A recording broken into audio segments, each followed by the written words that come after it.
Oi, oi, Nutri! Eu sou a doutora Raquel Bicudo, eu sou nutricionista, atuo com alergias alimentares há mais de 17 anos e ofereço cursos de capacitação para outros nutricionistas que queiram atuar também nessa área. Então, eu venho aqui nessa live de hoje para falar sobre os tipos de alergia alimentar. Eu abri uma caixinha de perguntas sobre isso, né? Perguntando qual que era o tipo de alergia alimentar que as pessoas tinham mais dúvidas. E foi muito curiosa, assim, a resposta.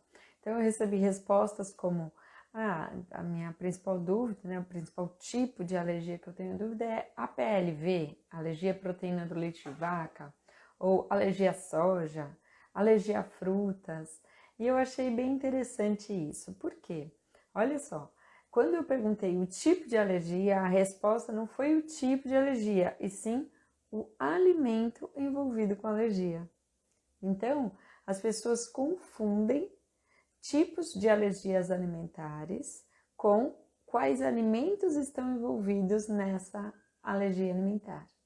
E é isso que eu quero esclarecer nessa live de hoje, para que a gente não faça essa confusão, para que a gente faça o raciocínio usando duas informações. A principal delas é qual é o tipo de alergia que a pessoa tem, que doença alérgica ela apresenta, quais são as reações dela, quais são os sintomas dela. Isso vai nos fazer raciocinar muito em relação ao tipo de diagnóstico, passo a passo do diagnóstico que essa pessoa vai ter que seguir, qual vai ser o tratamento dela e qual é o prognóstico, se é algo que é passageiro ou não. Essa é uma das coisas que a gente tem que pensar, então, o tipo de alergia, que é o que eu quero esclarecer nessa live. E a segunda informação é qual é o alimento envolvido. Muitas vezes, então, a gente vai associar essas duas informações dentro desse raciocínio que eu estou falando. Então, qual vai ser o processo do diagnóstico, qual vai ser o tratamento e qual é o prognóstico, né? Se é uma alergia que tende a ser passageira ou não, se é algo que a gente deve esperar reações graves ou não, tá? Então, é esse o caminho.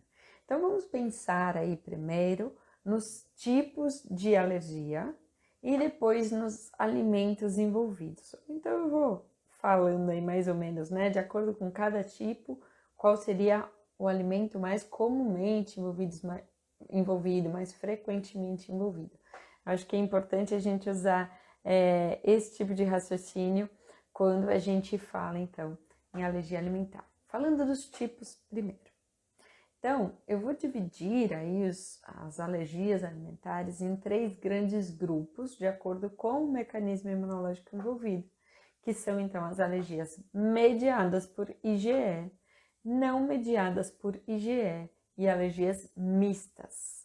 E o que é isso? O que é IgE? IgE é uma sigla para anticorpo imunoglobulina E. Então, a gente chama de IgE. As reações que são IgE mediadas, elas ocorrem imediatamente após o consumo do alimento, até no máximo 2 horas, vai? A gente ainda diz que é uma reação imediata. Então, essas são tipos de alergias alimentares. E é esse tipo de alergia alimentar que pode levar a pessoa a ter uma anafilaxia ou um choque anafilático, ter reações graves com potencial de fatalidade.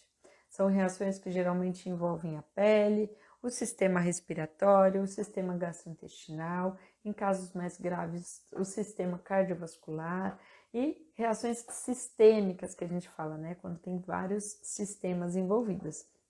Então, essa é um dos tipos que é mais comum, né? É aquela que a gente consegue ver, perceber que realmente a pessoa está tendo uma reação alérgica.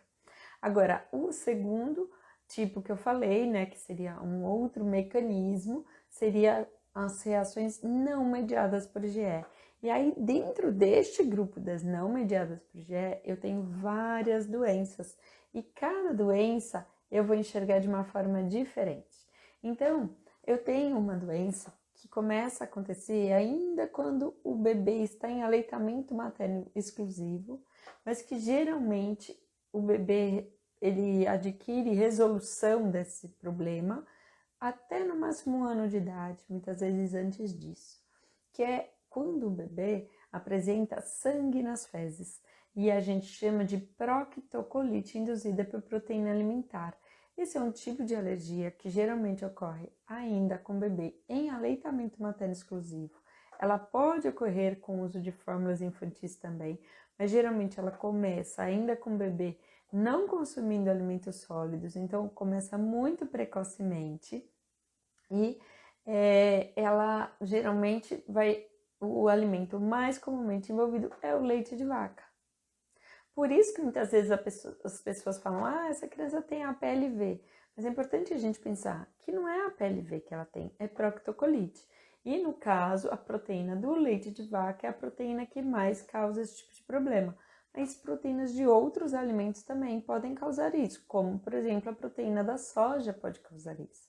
Né? Então, tem mães que nem tomam leite, mas consomem soja. E aí, essa soja, ela pode trazer esse tipo de reação, tá? Outro alimento que pode estar envolvido com a proctocolite é o ovo e o outro é o trigo. Esses seriam os 4 principais. Mas a gente não vê proctocolite ocorrendo pelo consumo de peixes, por exemplo, sabe? Ou frutos do mar, ou castanhas. Esses não são alimentos comumente envolvidos nesse tipo de reação. Já naquela primeira reação que eu falei, que a IgE é mediada, ela sim, os alimentos mais comuns são amendoim, castanhas, frutos do mar, camarão, por exemplo, peixes. Aí também pode acontecer com ovo, com trigo, com leite, com soja e outros alimentos também, frutas, né? Alguns casos aí até legumes. Enfim, outros alimentos podem causar as reações IgE mediadas. A gente diz que qualquer alimento pode causar alergia. Então, quando as reações são IgE mediadas, que são aquelas imediatas, fica um pouco mais fácil para a gente identificar qual foi o alimento que a pessoa consumiu e a reação que apareceu. E um outro detalhe é que nesse tipo de reação IgE mediada, existem exames que a gente pode fazer que podem nos ajudar a investigar se a pessoa realmente tem alergia àquele alimento que a gente está suspeitando ou não, que seriam a pesquisa de IgE sérica específica para aquele alimento que a gente está pesquisando. Então, a pessoa tem que fazer um exame de sangue e lá no laboratório eles vão verificar se a pessoa produz IgEs, aqueles anticorpos, contra aqueles alimentos que a gente pensou que naquela história clínica podem ter sido os vilões, podem ter sido os causadores daquela reação imediata que a pessoa apresentou. Agora, então, quando eu falo de reações imediatas, eu estou pensando em determinados alimentos. Já quando eu falo nessa que eu comentei, que não é mediada por IgE, que é a proctocolite, induzida por proteína alimentar, que é quando o bebezinho apresenta sangue nas fezes, eu não vou raciocinar pensando que os mesmos alimentos potencialmente alergênicos que causam reações IgE mediadas poderiam causar a proctocolite. Não, a proctocolite ela já é diferente. Como ela geralmente ocorre por proteínas que a mãe consome e passam intactas ali por ela, né, e chegam no sangue dela, chegam intactas não, né, mas ainda com epítopos, com partes que o sistema imunológico reconhece como suficiente ali para ele deflagrar reações, né, para ele reconhecer como algo que lhe faz mal.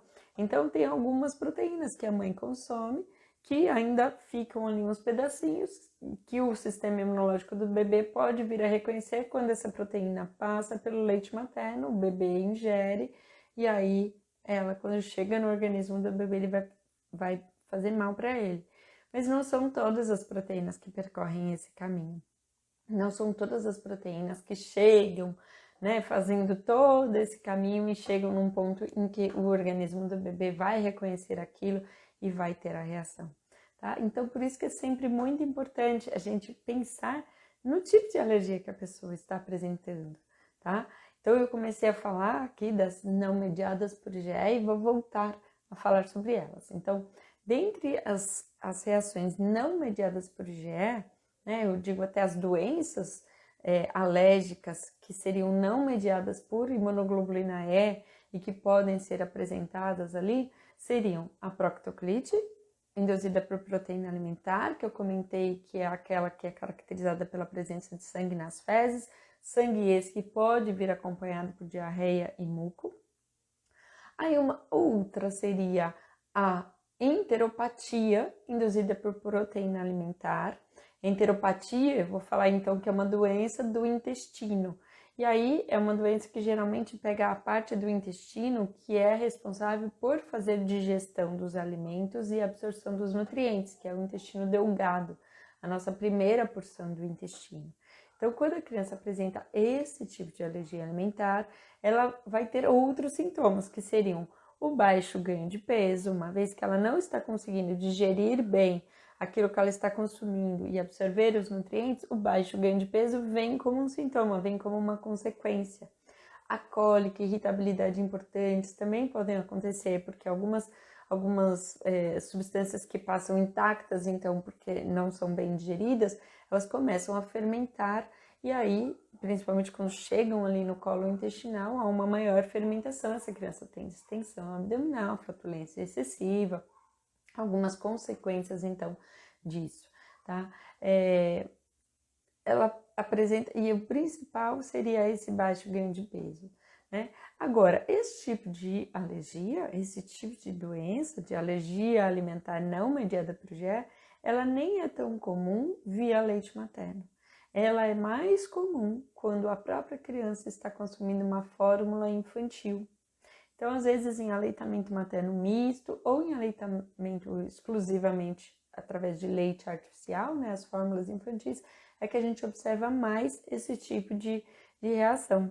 Agora, claro, pode ocorrer via leite materno também, tá?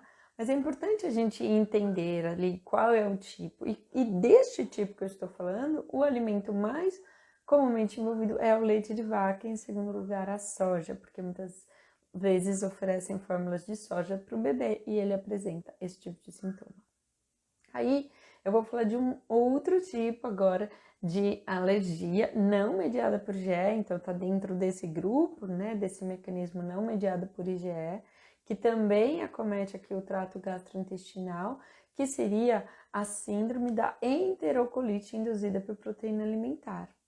Essa síndrome da enterocolite, então eu falei proctocolite, falei enteropatia, agora a enterocolite. Essa enterocolite, ela já envolve todo o trato gastrointestinal, o estômago, todo o intestino delgado, colo intestinal. E existem diferentes tipos de apresentações, né, fenótipos diferentes para esse tipo de manifestação, que a gente chama de FPAS, essa manifestação. Então, a gente tem, os mais comuns são o FPAS crônico e o FPAS agudo. Nesse FPAS crônico, a criança, conforme ela vai, e ele ocorre principalmente com fórmulas infantis, tá? Então, conforme ela vai consumindo uma fórmula infantil, ela começa a sangrar um pouquinho, começa a ter mais regurgitação, começa a ter baixo ganho de peso, aí começa a ter diarreia, e a gente fala que são vômitos e diarreias intermitentes, ou seja, de vez em quando tem, e conforme a criança vai tomando a fórmula, aumentando a quantidade, aumentando a frequência, aí os sintomas começam a se agravar, vão piorando. Então, inicialmente, eles até podem ser confundidos com sintomas leves, como seriam os da proctocolite. Depois fala, poxa, mas parece que não tá ganhando peso, será que é uma enteropatia? Aí você começa a ver piora, você fala, nossa, pode ser um FPAS crônico. Então, ele tem essa forma de apresentação. Já o FPAS agudo tem outra forma de apresentação. Ele pode ocorrer tanto com o uso de fórmulas infantis, como com alimentos sólidos, e a característica principal dele são os vômitos. Vômitos muito importantes, vômitos em jato, que são assim, vômitos que não param e que chegam a colocar a criança em risco de ter uma desidratação. Então, quando a criança apresenta esse tipo de reação, é uma reação muito grave e que ela pode ocorrer de 1 até 4 horas após o consumo do alimento, mas o que faz a gente não confundir essa reação de FPAS com a reação IgE mediada é que na IgE mediada, geralmente a gente não vai ver só vômitos, a gente vai ver vômitos, mas também vai ver reação de pele, reação ali de sintomas de rinite ou rinoconjuntivite, ou outros sintomas respiratórios, a gente vê conjuntos de sintomas nas IgE mediadas. Já na maioria dos casos, né? É raro a gente ver só sintoma, às vezes a gente vê só sintoma cutâneo isolado, mas o gastrointestinal isolado ou o respiratório isolado a gente não costuma ver. Agora, no FPAS a gente vai ter só esse sintoma, só o gastrointestinal. Então, chama a atenção da gente que a gente fala, não parece uma reação IgE mediada, parece mais uma reação do tipo de FPAS, né? A síndrome da enterocolite induzida por proteína alimentar. Então, olha quantas doenças eu estou falando, olha quantos tipos de alergia eu estou falando. E uma coisa muito interessante é que aí quando eu falo desse FPAS, os alimentos mais frequentemente envolvidos, quando eu falo em alimentos sólidos, eu vou falar em arroz, ervilha, batata doce, às vezes banana, frango, então aveia. Então, alguns alimentos que para algumas pessoas que têm alergia alimentar, a gente vai dizer que são hipoalergênicos, por exemplo, pessoas que têm reações IgE mediadas, eu vou falar, arroz é hipoalergênico, pouca chance dele causar uma reação imediata. Já para esse outro tipo de alergia, ele já pode ser um dos principais alimentos que podem ser gatilhos para esse tipo de reação. Leite de vaca também é bastante frequente.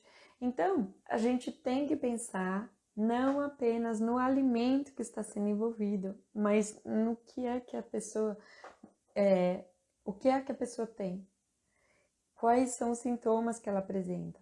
São característicos de algum tipo de doença que é um tipo de alergia alimentar? Ou será que são outras características de uma doença inflamatória intestinal, característica de uma infecção, ou de uma intolerância, ou de uma outra doença, uma doença celíaca, né? Que outras doenças poderiam acontecer? Por exemplo, baixo ganho de peso. Baixo ganho de peso, ele é muito inespecífico, né? Vários motivos podem levar a criança a não ganhar peso. Por exemplo, ela não mamar em quantidade suficiente, às vezes por questões de dificuldade dela mamar, porque ela não está conseguindo, né? Ou então porque a oferta, né? As vezes que ela está tendo a oportunidade de mamar estão sendo insuficientes para ela. Enfim, tem uma série de questões que a gente tem que pensar.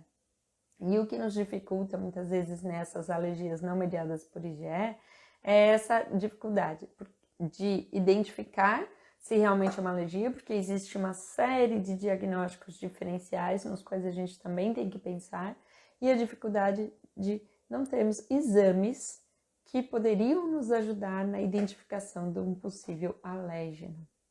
Então, se eu falo de reações não mediadas por IgE, não tem exames que vão ajudar a identificar isso, tá?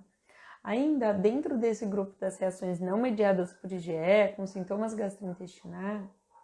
gastrointestinais, é possível que a criança apresente refluxo gastroesofágico, que seja induzido por proteína alimentar, e constipação, que seja induzida por proteína alimentar. Mas uma questão é, quando o bebê apresenta refluxo, por exemplo, eu não vou pensar na minha primeira hipótese diagnóstica, não vai ser a alergia alimentar, porque pode ser um refluxo fisiológico, pode ser que ele tenha algum defeito anatômico, pode ser outras causas daquele refluxo. A constipação também. Então, quando o bebê apresenta constipação, o que a literatura recomenda é que se esgotem todas as possibilidades de tratamento convencional para melhorar aquele quadro de constipação. E a gente só vai pensar em alergia alimentar e fazer exclusão do possível alérgeno quando as outras possibilidades de tratamento já tenham sido testadas e não tenham dado resultado. Então, a gente começa a ver que esses sintomas, eles não são exclusivos de alergia alimentar, então a gente não tem que pensar somente nessa possibilidade, né, nessa hipótese diagnóstica, tá? Mas a alergia alimentar pode ser sim uma das causas e isso precisa ser investigado. E como é que a gente faz para investigar? Como é que faz para eu saber se aquilo que a mãe come está causando mal para o bebê, ou então se algo que o bebê está consumindo está fazendo mal para ele? Bom, se eu desconfio que é uma alergia alimentar, eu tenho que pensar na primeira premissa que é: alergia alimentar é uma resposta imunológica a determinado alimento e ela ocorre reprodutivelmente em exposição a ele. E isso quer dizer o quê? Que tenho que ter mecanismo imunológico envolvido, seja a IgE sérica específica, né, para aquele alérgeno, seja outras células do sistema imune, tá? Mas é algo que envolve o sistema imunológico, não é algo que envolve apenas fermentação de alimentos com sintomas ali característicos mesmo que são decorrentes de uma fermentação excessiva apenas, não. A gente vê outras coisas acontecerem e nos levam a pensar que realmente é algo que envolve o sistema imunológico. E a gente vê que ocorre sempre que a pessoa consome aquele alimento. Então, partindo desse princípio, se eu desconfio que a pessoa tem uma alergia alimentar e eu oriento que ela exclua aquele possível alérgeno, eu preciso observar melhor. Se a pessoa fizer uma exclusão total daquele alérgeno e ela não melhorar, é porque tem outra causa para aquele problema. Agora, se ela melhorar e num segundo momento for feita a reintrodução desse alimento na dieta dela e ela voltar a apresentar os sintomas ou piorar aqueles sintomas que tinham apresentado melhora, isso confirma a hipótese diagnóstica de alergia àquele alimento que a gente está investigando, tá?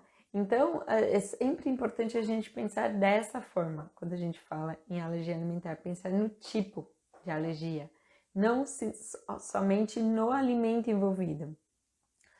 O outro grupo que faltou eu falar aqui nessa live por enquanto é o grupo das alergias alimentares mistas, que são aquelas que podem ter envolvimento de IgE, mas também outras células. E essas são dermatite atópica, que é uma doença inflamatória crônica de pele, que pode ter alimentos como um dos gatilhos para a piora dessa pele, ou alimentos que podem causar reações imediatas, IgE mediadas nessa pessoa que já tem essa dermatite atópica. E existe também uma outra doença que a gente chama de... são doenças gastrointestinais eosinofílicas. Eosinófilo é um glóbulo branco, é um tipo de glóbulo branco. Quando a gente faz hemograma, exame de sangue, que ele tem hemograma, a primeira fase, a primeira parte vem ali os glóbulos vermelhos, né, mostrando se a pessoa tem anemia ou não, e depois a segunda parte são os glóbulos brancos, para mostrar como está o sistema de defesa dela.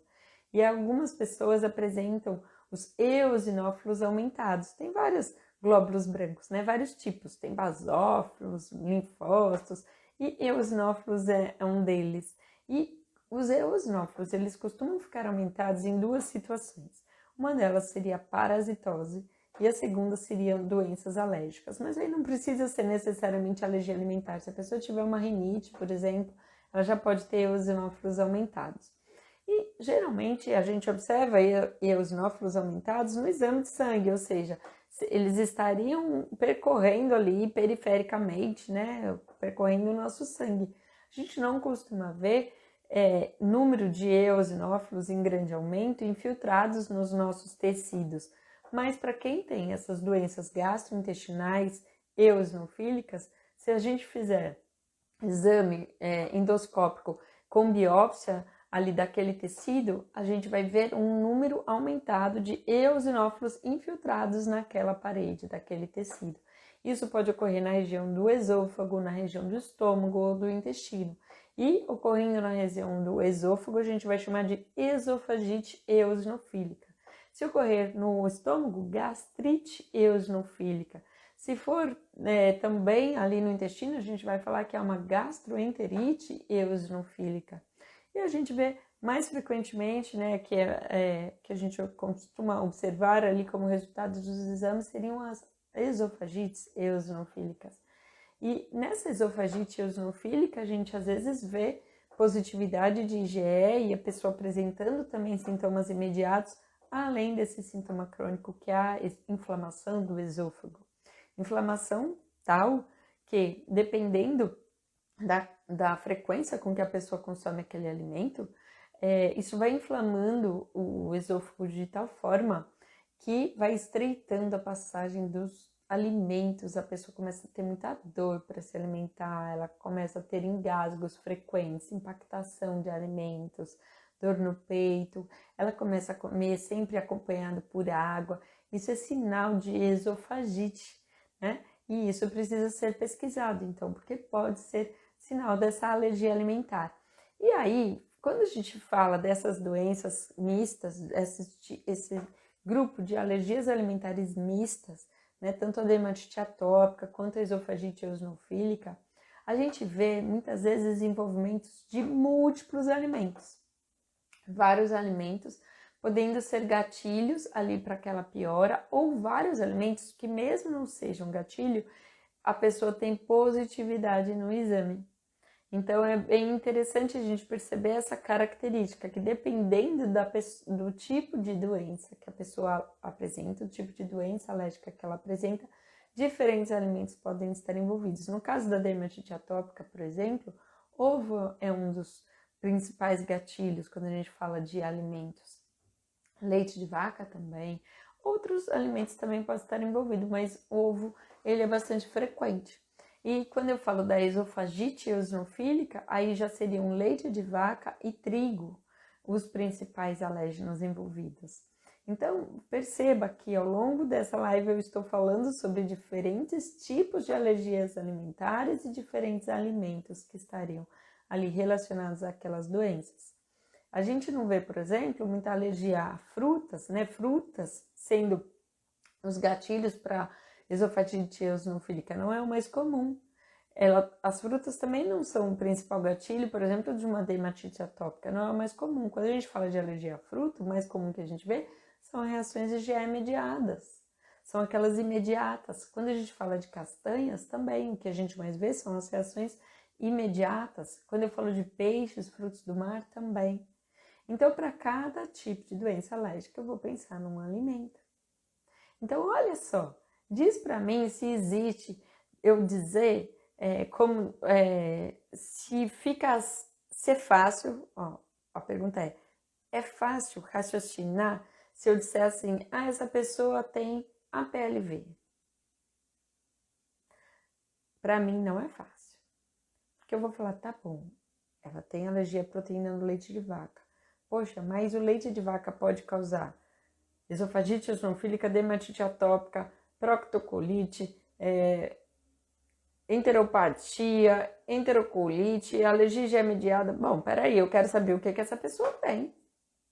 Eu não quero saber só se é o leite o causador daquele problema. Por quê? Se ela tiver, por exemplo, uma esofagite eosinofílica, a forma de eu pesquisar a alergia dela é fazendo endoscopias. Às vezes não dá para se basear apenas na clínica, eu preciso programar endoscopias. E é um tipo de alergia que geralmente demora para passar. Às vezes acompanha a pessoa até a fase adulta. Às vezes a gente só descobre quando ela é adulta. Quando eu falo de uma dermatite atópica, também é diferente.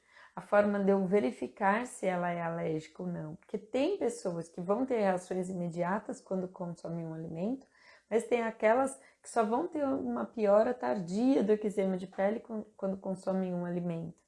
Então, eu tenho que programar primeiro a oferta do alimento ali na presença do médico para verificar se a pessoa não vai ter nada imediato e depois ela tem que continuar comendo e o médico tem que reavaliá-la e fazer o que a gente chama que é um exame, que é o SCORAD, que ele avalia a pele da pessoa antes e após a exposição ao alimento. E aí ele dá um score para aquelas lesões de pele que a pessoa apresenta, para dizer se teve pior ou não no consumo daquele alimento.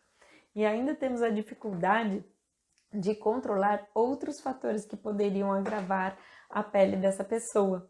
Então, o meu raciocínio é todo diferente quando eu estou pensando nisso. O período de dieta de exclusão para eu verificar melhora da pele dessa pessoa vai de 4, 6, 8 semanas até observar a melhora da pele e programar a reexposição do alimento na presença do médico. Então veja como é importante a gente raciocinar conforme o tipo de alergia. Claro, vou associar sim a informação de qual é o alimento envolvido? Sim, vou associar essa informação. Por quê? Porque se me falam de determinado alimento, eu vou querer pensar, não, mas espera aí, esse alimento tem a ver com esse tipo de doença? Será que esse alimento realmente causaria esse problema?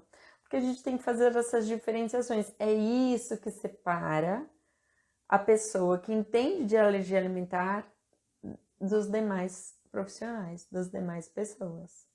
Porque aquela que entende de alergia alimentar, ela vai fazer esse tipo de raciocínio, tá? Então, ela vai saber se vale a pena pedir exames ou não, em que casos vale a pena, se aqueles exames são úteis ou não, se essa criança ela pode fazer, se eu pensar em criança, né, mas pensando em adulto também, se essa pessoa, após um período de dieta de restrição, se é seguro ela voltar a comer esse alimento em casa ou não, se isso precisa ser feito na presença do médico. Então, é fundamental que a gente pense dessa forma, tá? A Tereza perguntou, no caso, essa enterocolite é a todas as proteínas, tem que tirar tudo? Excelente pergunta, Tereza. Não. A enterocolite, induzida por proteína alimentar, a gente vai a gente começa a pensar assim, se é uma enterocolite crônica, provavelmente é o uso de alguma fórmula infantil, tá? O mais comum é ela acontecer com fórmulas mesmo. E aí seria a troca da fórmula. Agora, se for com os alimentos sólidos ou mais tardiamente, até alimentos líquidos, né? Leite, por exemplo, ou outra fórmula, mas mais tardiamente, a gente vai começar a perceber qual é o alimento que está realmente provocando aqueles vômitos. Pode ocorrer com vários. A gente vai identificar e aí a gente só vai excluir aquele que é o vilão. A gente não vai fazer exclusões amplas. Isso é fundamental também, para a gente definir ali o que vai ser retirado. Teve uma pergunta que estava ali na caixinha de perguntas, né? Quando eu coloquei qual é a sua principal dúvida, né? Qual é o tipo de alergia que te traz mais dúvidas? E aí me perguntaram sobre, pedindo para eu esclarecer a síndrome látex fruta, o que era isso. Então é importante a gente esclarecer, que é o seguinte: os sintomas de quem tem síndrome látex fruta são de reações IgE mediadas, aquelas que ocorrem imediatamente após o consumo do alimento, tá? Essa é a primeira coisa. Aí, segunda coisa, o porquê que algumas pessoas apresentam essa síndrome látex fruta? É o seguinte, a proteína do látex, ele vem lá da seringueira, né? Então, é uma proteína de origem vegetal, né? A borracha que vem lá da seringueira. É uma proteína que ela é muito parecida com a proteína que está presente em alguns alimentos, como banana, abacate, alguns alimentos.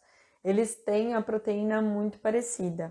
E aí, para algumas pessoas, então, que tem a sensibilização, seja para as frutas, seja para o látex, às vezes o sistema imunológico dela faz essa confusão. Então, por exemplo, que ela seja sensibilizada para o látex. Aí, se ela consumir uma fruta que tem aquela mesma a proteína muito parecida, né, muito característica, muito próxima, pode ser que o sistema imune dela pense que é aquela do látex, que ela reconhece, e aí vai reagir também. Essa é a síndrome látex fruta. Só que isso só vai ocorrer com as frutas que têm essa proteína parecida com a do látex e também só vai ocorrer se a pessoa tiver a IgE sérica específica contra exatamente esta proteína. Agora, é importante a gente pensar o seguinte, vamos supor, a banana. A banana tem diversas proteínas. Essa que se parece com látex é uma delas. Então, pode ser que a pessoa produza anticorpos contra outras proteínas que não são essa prima do látex aí. Então, não quer dizer que todo mundo que é alérgico à banana também vai ser alérgico ao látex. Então, e o alergista, hoje em dia, ele já consegue, através dos exames, identificar para qual fração proteica a pessoa produz IgE sérica específica. E aí, então, ele consegue identificar se é um caso de uma pessoa que corre esse risco de ter essa síndrome látex fruta, ou se não, se é uma alergia específica a uma determinada fruta isolada, só alergia àquela fruta específica. Tá? Então, é fundamental a gente entender essas diferenças. Entender que, por exemplo, não é todo mundo que é alérgico a ovo que vai ter que evitar carne de frango. Mas dependendo de como que foi a sensibilização dessa pessoa e para qual fração proteica ela produz a IgE, ela vai ter que evitar a gema de ovo e a carne de frango. Ou então vai ter que consumir isso muito bem cozido, porque esse tipo de proteína que causa essa síndrome aí que também seria uma reatividade cruzada entre o ovo e o frango, né? Essa é uma proteína que ela é extremamente volátil, assim, termolábil, é o nome correto, termolábil. Então, quando a gente aquece, ela se desnatura. E aí a pessoa consegue consumir sem ter a reação. Mas a gente precisa identificar, então, qual é a proteína. Quando a gente fala de alergias IgE mediadas, é interessante que o alergista consiga identificar qual é a proteína, porque isso vai fazer uma ideia se é algo que tem o risco de fazer uma reatividade cruzada com outros alimentos ou não, e depois ele vai poder testar isso através de testes de provocação oral. Dependendo da proteína, as reações são mais graves ou mais leves. Dependendo da proteína, é uma alergia que tende a ser mais persistente ou mais passageira. Dependendo da proteína, é capaz que a pessoa tolere o alimento quando ele estiver aquecido em altas temperaturas e de forma que aquela proteína específica seja desnaturada, mas não tolere esse mesmo alimento quando ele for consumido na sua forma crua. Então, existe todo um universo para a gente entender aí dentro das alergias alimentares, né? Quando a gente está pensando aí no alimento envolvido e o tipo de reação que a pessoa apresenta. Então, o raciocínio sempre tem que envolver não apenas qual é o alimento, mas qual é o tipo de reação. Isso é fundamental. Se esse conceito não for entendido, assim, não dá para a gente trabalhar com alergia alimentar.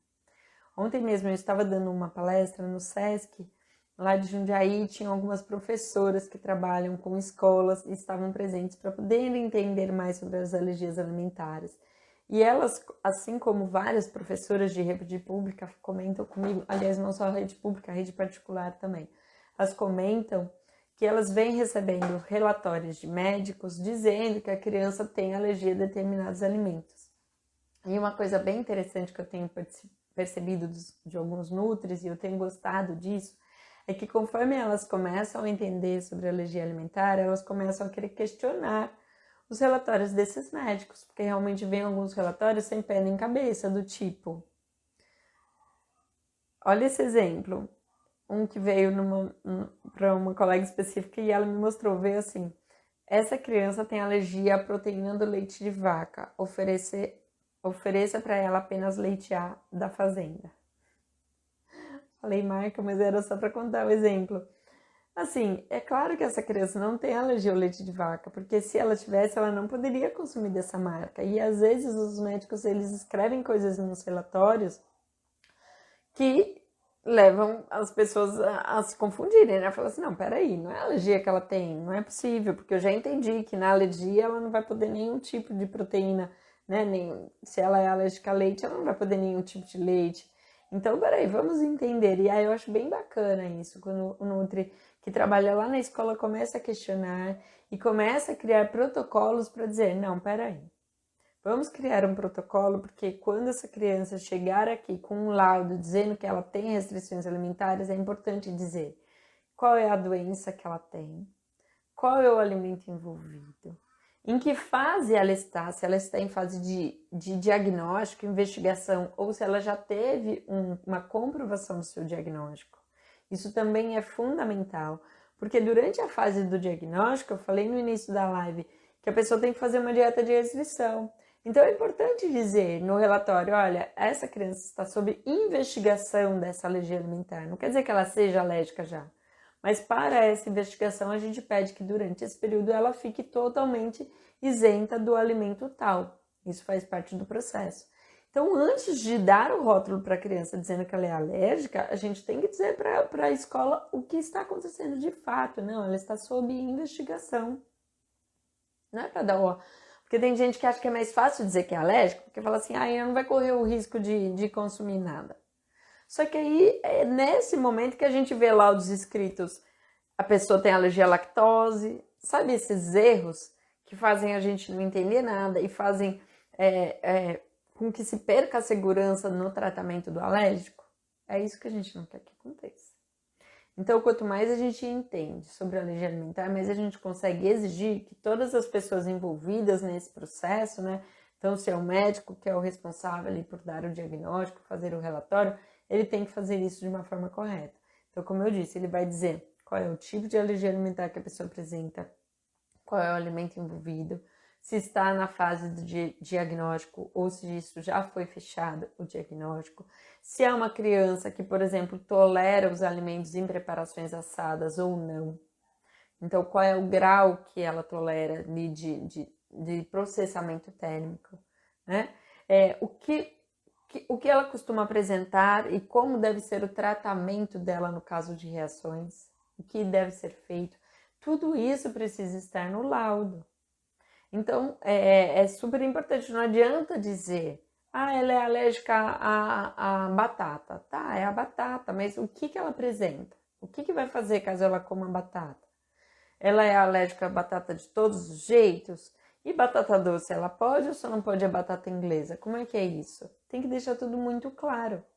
Porque se não estiver claro, fica todo mundo perdido. E, na verdade, eu tenho certeza absoluta que quem trabalha em escola, por exemplo, tem um carinho muito especial pelas crianças e não quer de maneira nenhuma colocar a criança em risco. Todo mundo que está lá, sabe, todos os funcionários, todos os colaboradores da escola, todos eles estão preocupados em cuidar da criança. Então, se a gente fizer treinamentos nessas escolas, explicando os tipos de alergias alimentares, explicando como que é o tratamento de cada um, como que é o tratamento medicamentoso no caso de cada um, quem é que vai precisar tomar adrenalina, quem não vai precisar, quem que precisa ir para o hospital para receber soro, quem é só tomar um antialérgico, o que deve ser feito, tá? Isso tudo é muito importante. Então, eu sempre falo para os nutricionistas que eles são peças-chave em vários ambientes, peças-chave para a proteção dos alérgicos. Porque o nutricionista, a gente tem nutricionista atuando em escolas, nutricionistas nos hospitais, nos restaurantes, sejam eles restaurantes comerciais, restaurantes industriais, a gente tem nutricionistas em equipes esportivas, a gente tem nutricionistas trabalhando com a comida que vai para os aviões, que vai para os navios, a gente tem nutricionistas inseridos em diversos contextos. E se ele se entender que ele é um agente importante de levar informações sobre alergia alimentar para esses ambientes, ele vai fazer com que todos consigam proteger mais as pessoas que vão se alimentar ali naquele local. Então, essa é a ideia, esclarecer mais sobre alergia alimentar, levar mais essas informações, deixar claro que sim, o tratamento da alergia alimentar, ele requer uma exclusão completa daquela proteína que causa o problema na pessoa. É diferente de uma intolerância, onde a pessoa vai tolerar ali uma certa quantidade, sem sintomas, se ela exagerar, ela vai reagir. Na alergia alimentar, não, a gente vai definir que ela não pode consumir aquele alimento ou não pode consumir aquele alimento cru, por exemplo. Não pode. E aí ela tem que seguir nesse tratamento, né? Que seria a exclusão. E aí, para isso, a gente tem que ter todo um cuidado no preparo dos alimentos, na escolha dos ingredientes, lendo os rótulos dos ingredientes todos que vão ali naquela preparação. Não adianta só olhar para a receita e falar, ela não vai leite. Não, peraí. Deixa eu ver se esse amido de milho que eu estou colocando aqui pode conter leite ou não. Porque dependendo do grau de alergia que a pessoa tem, isso pode ser prejudicial. Tá? Dependendo do grau de alergia, não dependendo, mudando um pouco a minha fala, da manifestação alérgica que ela costuma apresentar, né? Então, isso é fundamental, sabe? Eu acho super importante que vocês levem essas informações para as pessoas e eu espero que mais pessoas tenham acesso às informações contidas aqui nessa live e possam replicar essas informações, para que a gente tenha aí mais nutricionistas atuando com alergia alimentar e protegendo os nossos alérgicos enquanto garante uma boa nutrição para eles. Então a gente quer que eles tenham boa nutrição e boa qualidade de vida. Agradeço muito a sua atenção. Um grande beijo.